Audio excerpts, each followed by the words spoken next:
नमस्कार दोस्तों, दरभंगा रॉक्स में आपका स्वागत है।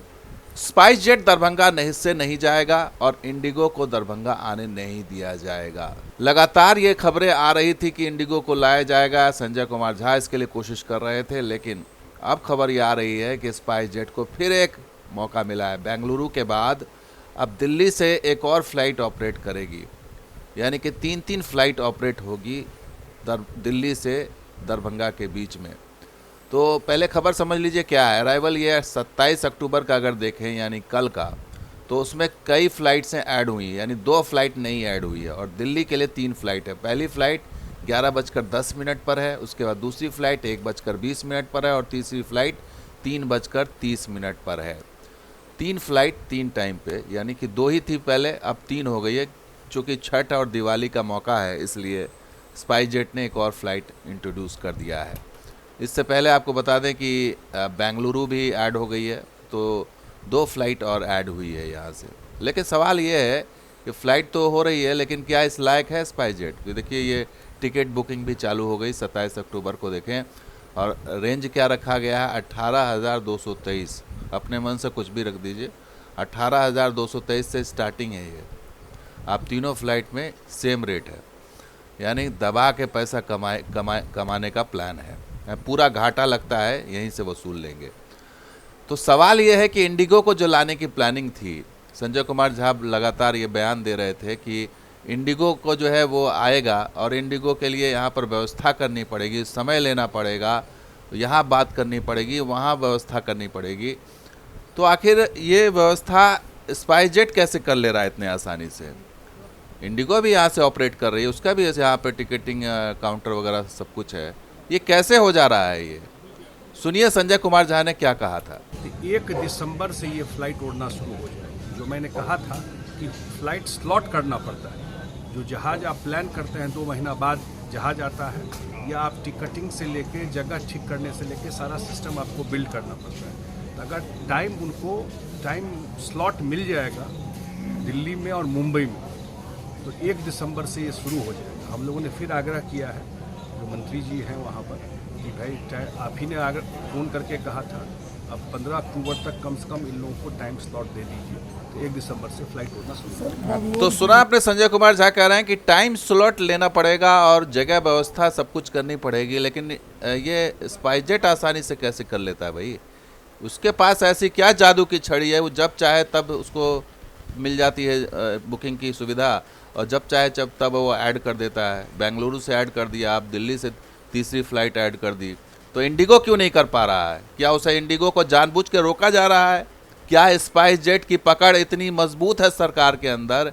एयरपोर्ट अथॉरिटी ऑफ इंडिया और डीजीसीए कुछ नहीं कर पा रहा है? क्या ये ऊपर से हो जा रहा है मामला?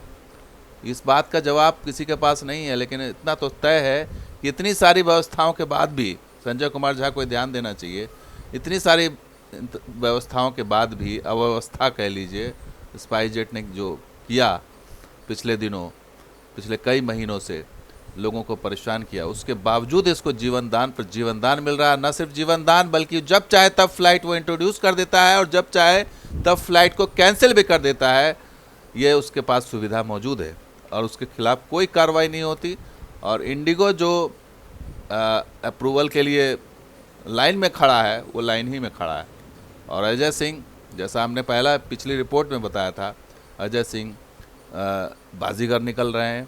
वहीं इंडिगो से बातचीत किया था संजय कुमार झा ने, इंडिगो के अधिकारी से, और मंत्री जी से बात हुई थी। तो मंत्री जी तो सिर्फ नाम के मंत्री जी हैं, इनके हाथ में कुछ है ही नहीं, ऐसा लग रहा है। सब कुछ हाथ में है अजय सिंह इस समय, दोनों हाथ उनके जो है जब चाहे तब वो करा लेते हैं। अब ये सेटिंग क्या है, प्रधानमंत्री मोदी से डायरेक्ट उनकी सेटिंग है, क्या है ये समझ में नहीं आ रहा है। लेकिन इतना तय है, इनके लिए व्यवस्थाएं बिल्कुल अलग हैं और इंडिगो के लिए व्यवस्थाएं अलग हैं। तो संजय कुमार झा जो बता रहे हैं, उसमें हो सकता है कि इंडिगो को स्लॉट मिल जाए आगे आने वाले टाइम में, लेकिन ऐसा कोई मैकेनिज़्म ऐसा नहीं है कि एक सही नियत समय दिया जाए कि उस नियत समय पर आपको दिया जाएगा। और ये वही स्पाइस जेट है जो उड़ते विमान में, जिसका जो है एसी ख़राब हो जाता है और लोग हाथों से पंखा झलने लगते हैं, पसीने से मरने लगते हैं। ये बस से भी बदतर बना दिया था इन्होंने पिछले दिनों, और फिर उसी को मौका मिला है। अभी अभी हाल ही में शुक्रवार को एक और फ्लाइट जो है वो आ रही थी दिल्ली से दरभंगा, उसको वाराणसी में उसकी आपात लैंडिंग करा दी गई। और वजह क्या बताया गया? वजह ये बताया गया कि एप्रन में जगह नहीं रहने से दरभंगा में उतरने की अनुमति नहीं मिली। अब ये किसी के गले उतरेगा कि दरभंगा में जगह ही नहीं है, 2 एप्रन वहाँ पर है और वहाँ पे फ़्लाइट रुकती ही नहीं है, आती है आधे घंटे के बाद वही फ़्लाइट रिटर्न हो जाती है। ये किसी के गले नहीं उतरेगा। लेकिन अखबारों में ये खबर छपवाई गई कि वहाँ तो भाई जगह नहीं है, एप्रन न होने की जगह न होने के कारण फ़्लाइट वापस चली गई। अरे फ्लाइट ऊपर में आधे आधे घंटे घूमती रहती है, तब जब उसे जगह मिल जाती है तो लैंड करा देते हैं, तो उसको वाराणसी ले गए। तो वहीं दूसरी इसी को लेकर के खबर आई कि ख़राब मौसम की वजह से दरभंगा एयरपोर्ट के बदले जो है उसको डाइवर्ट करके वाराणसी ले जाया गया। तो अभी भी व्यवस्थाएं वही है, कहीं से कहीं का कहीं ले जाओ, कहीं का कहीं लैंड करा दो। और एयरपोर्ट के डायरेक्टर साहब जो पार्थस साहा हैं, उनको कुछ पता ही नहीं कि क्या हो रहा है। अब उनके बारे में खबर आ रही है कि उन्होंने कहा कि सटीक कारण उनकी जानकारी नहीं है उनके पास। और इतना ही नहीं, उनका यह भी कहना है कि उनको जो जानकारी मिली है उससे पता चला है कि ऑपरेशनल एरिया में दिक्कतों के चलते फ़्लाइट की लैंडिंग नहीं हो सकी है। बहुत ही ऑपरेशनल एरिया में क्या दिक्कत हो गई भाई? तो दरभंगा एयरपोर्ट जो है वो के जो डायरेक्टर साहब हैं वो ऐसे ही चला रहे हैं, अपनी नौकरी कर रहे हैं। उनका सिर्फ काम है ट्विटर पर जो है वो आज 6 विमान हुआ, आज घट 8 हुआ। वो जितना कम होता है उतने ज़्यादा उनकी फ्रीक्वेंसी बढ़ जाती है, वो ट्विटर पर बताते रहते हैं। और एयरपोर्ट पर ग्राउंड लाइटिंग 3 साल से नहीं है, किसी को चिंता नहीं है। कुहासे में फिर विमान रद्द होंगे तीसरे साल भी, किसी को कोई चिंता नहीं है। और स्पाइस जेट की मोनोपोली से सिर्फ विपक्ष के लोग या बाकी लोग ही परेशान नहीं है, बल्कि सरकार के लोग भी ये मांग उठा चुके हैं कि स्पाइस जेट किस तरह से मनमानी करता है किराए को लेकर के, किस तरह से वो सरकार का फ़ायदा उठाता है। ये खुद निशिकांत दुबे जो गोड्डा के सांसद है, बीजेपी के वरिष्ठ नेता हैं, उन्होंने खुद ऑन रिकॉर्ड संसद में कहा था। वो ये कह रहा है कि हम कॉम्पिटिटिव प्राइस पर जो है प्राइस मैकेनिज्म तय करते हैं। अब हमारे यहां केवल एक ही एयरलाइंस जाती है, इंडिगो। उसका कौन सा कंपटीशन है? बड़ी कंपनी है स्पाइस जेट, मैं नाम लेकर कहता हूं उसका काम ही है, उसका केवल काम ही है उड़ान स्कीम में गवर्नमेंट का पैसा लेना और उसके बाद बंद कर देना। तो बड़ा सवाल यही है कि स्थिति वहीं की वहीं है और ये सिर्फ घुमाने की बातें हैं। स्पाइस जेट अपने हिसाब से मैनिपुलेट कर लेता है, जितनी जल्दी हो सारे मैकेनिज़्म उसके कदमों पे आ जाते हैं, तुरंत उसको फ़्लाइट की अनुमति मिल जाती है, तुरंत उनको मुंबई में और दिल्ली में संजय कुमार झा जो बता रहे हैं कि दिल्ली में टाइम चाहिए और मुंबई में टाइम चाहिए, बेंगलोर में टाइम चाहिए, तो स्पाइस जेट को कैसे टाइम मिल जा रहा है?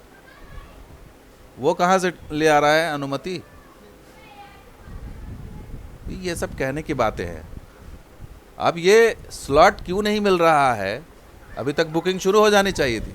1 दिसंबर के हिसाब से इंडिगो की फ़्लाइट की बुकिंग शुरू हो जानी चाहिए थी और 15 अक्टूबर का उन्होंने कहा भी था 15 अक्टूबर तक अनुमति मिल जाएगी, लेकिन वो अभी तक नहीं मिली। हो सकता है 2 महीने बाद, महीने भर बाद मिल भी जाए अनुमति, लेकिन ये जो कहना है कि दिल्ली में टाइम नहीं मिल रहा है या मुंबई में टाइम नहीं मिल रहा है, ये किसी के गले नहीं उतरेगा। ये बेवकूफ़ बनाने वाली बात है, सीधी सी बात है, ये बेवकूफ़ बनाने वाली बात है।